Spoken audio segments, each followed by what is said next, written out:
తెలుగు రాష్ట్రాల్లో వానలు దంచుకొడుతున్నాయి. ఎటు చూసినా వరద తప్ప మరేమీ లేదు.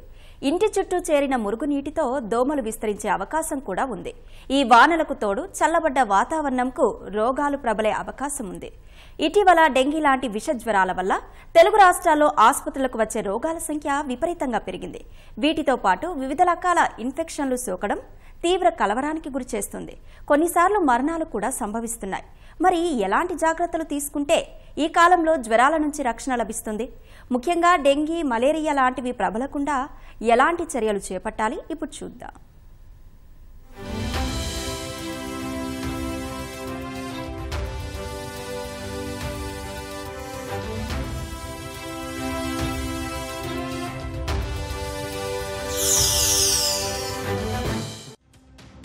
సీజన్లో వ్యాధులనేవి సర్వసాధారణం. కానీ అవి ప్రబలకుండా జాగ్రత్తగా ఉండటం మాత్రం మన చేతిలో పని.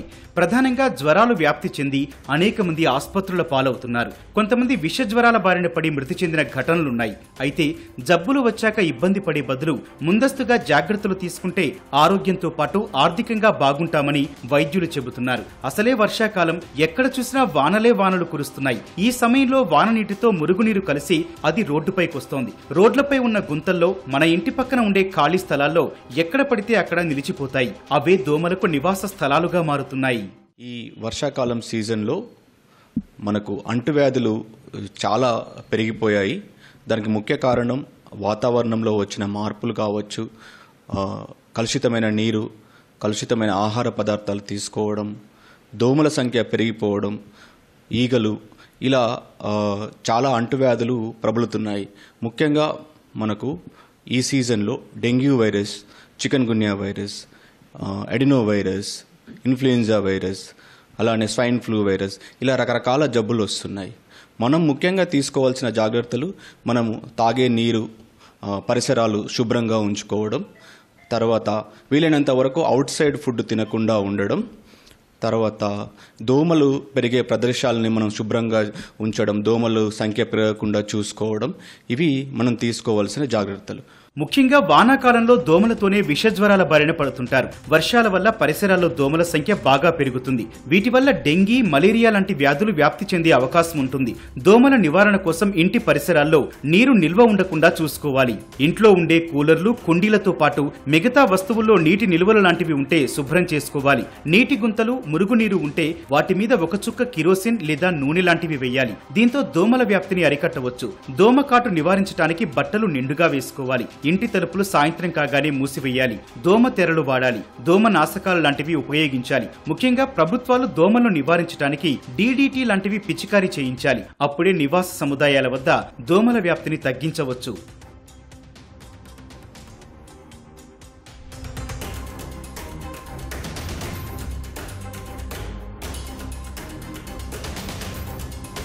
ఇటీవలి కాలంలో చాలా మందికి జ్వరాలు వస్తున్నాయి. కానీ అందులో మెజార్టీ వాటా డెంగీ జ్వరాలదే ఉండటం చాలా ఆందోళన కలిగించే అంశం. ఇవి ప్రధానంగా దోమల ద్వారానే వ్యాప్తి చెందుతూ ఉండడంతో అప్రమత్తత అవసరం. డెంగీ సోకిన వారికి ప్లేట్లెట్లు లాంటివి తగ్గిపోయి మరణించే అవకాశాలు కూడా ఉంటాయి. అందుకే ఆరోగ్యకరమైన ఆహారాన్ని తీసుకోవాలని నిపుణులు సూచిస్తున్నారు. బయట ఆహారం తీసుకోకుండా ఇంట్లోనే అన్ని రకాల పండ్లు తినాలి. కూరగాయలతో భోజనం చేస్తే మంచిది. జ్వరం వచ్చినప్పుడు సులభంగా జీర్ణమయ్యే ఆహారం ఎక్కువగా తీసుకోవాలి. కాచి వేడి చేసిన నీటిని మాత్రమే తాగాలి. చల్లని వాతావరణం వల్ల ఇంట్లో బ్యాక్టీరియా మరింత వ్యాపించే అవకాశం ఉంటుంది. కాబట్టి ఎప్పుడూ వెచ్చగా ఉండేలా చూసుకోవాలి.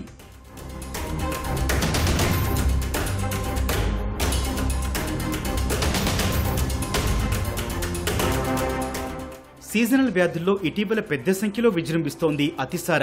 గత కొన్ని రోజులుగా జోరుగా వర్షాలు కురుస్తున్నాయి. ఈ క్రమంలో తాగునీరు మురికి నీరుతో కలవడం లాంటివి జరుగుతాయి. దీంతో తాగే నీరు కలుషితమయ్యే ప్రమాదం ఉంటుంది. ప్రజలు దీనిపై అప్రమత్తంగా ఉండాలి. అలాంటి నీటిని వినియోగించుకుంటేనే మేలని సూచిస్తున్నారు. ఎందుకంటే అతిసార ప్రబలి విరేచనాలు పెరుగుతాయి. ఒక్కోసారి ఇది ప్రాణాపాయం కూడా. అందుకే తాగునీరు ఎప్పటికప్పుడు తనిఖీ చేసుకోవాలి. ఈ ఏడాది విజయవాడ పట్టణంలో అతిసార వల్ల మరణాలు సంభవించడం మనం చూశాం. అందువల్ల ప్రతి ఒక్కరూ మంచి జీవన శైలిని అలవర్చుకోవటం, వేడివేడి ఆహార పదార్థాలు తీసుకోవటం ద్వారా అతిసార రాకుండా జాగ్రత్తలు తీసుకోవచ్చు. అతిసార మొదలైనప్పుడే జాగ్రత్తలు తీసుకుంటే త్వరగా తగ్గుతుంది. 3 రోజులు దాటితే కాస్త ఇబ్బందికరం.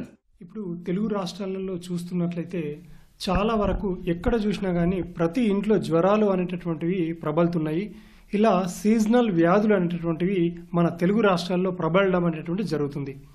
అయితే ఎక్కువగా వర్షాలు కురుస్తుండడం మూలంగా ఎక్కువగా ఈ కలుషితమైన నీరు వల్ల కావచ్చు, లేదంటే నీరు నిల్వ ఉండడం మూలంగా దోమలు పెరగడం అనేటటువంటిది రావచ్చు, నీరు నిల్వ ఉండడం మూలంగా దోమలు పెరిగిపోవడం మూలంగా కావచ్చు, అదేవిధంగా నీరు ఆహారము కలుషితం కావడం మూలంగా కానీ, వర్షాకాలంలో ముఖ్యంగా ఈ వర్షపు నీటి ద్వారా కావచ్చు, లేదంటే ఈ వర్షపు నీరు మంచినీటితో కలవడం మూలంగా ఈ నీరు కానీ ఆహారం కానీ కలుషితమైనప్పుడు కానీ, ఇలా ఈ చల్లటి గాలులు ఎక్కువగా వీస్తుండడం మూలంగా కానీ విష జ్వరాలు వైరల్ ఇన్ఫెక్షన్స్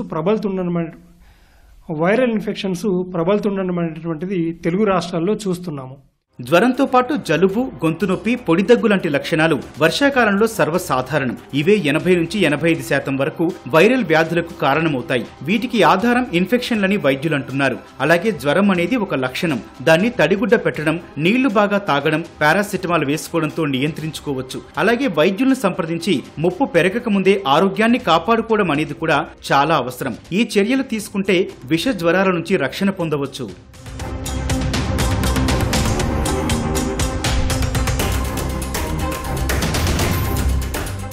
విష జ్వరాలతో 2 తెలుగు రాష్ట్రాల్లోని ప్రజలు ఆసుపత్రులకు క్యూ కడుతున్నారు. ప్రస్తుతం విపరీతంగా వర్షాలు పడుతుండటంతో రాబోయే రోజుల్లో ఈ సంఖ్య మరింత పెరిగే అవకాశం ఉందని వైద్యులు చెబుతున్నారు. అయితే వీటి నుంచి రక్షణ పొందడం మన చేతిలో పని అని అంటున్నారు. కాబట్టి వచ్చే నెలపాటు ప్రజలు మరింత అప్రమత్తంగా ఉంటూ వ్యాధుల బారిన పడకుండా జాగ్రత్తలు తీసుకోవాలని హెచ్చరిస్తున్నారు. ముఖ్యంగా చిన్నపిల్లలు, వృద్ధులు, దీర్ఘకాలిక వ్యాధులు ఉన్నవారు చాలా జాగ్రత్తగా ఉండాల్సిన అవసరం ఉందని గుర్తు చేస్తున్నారు.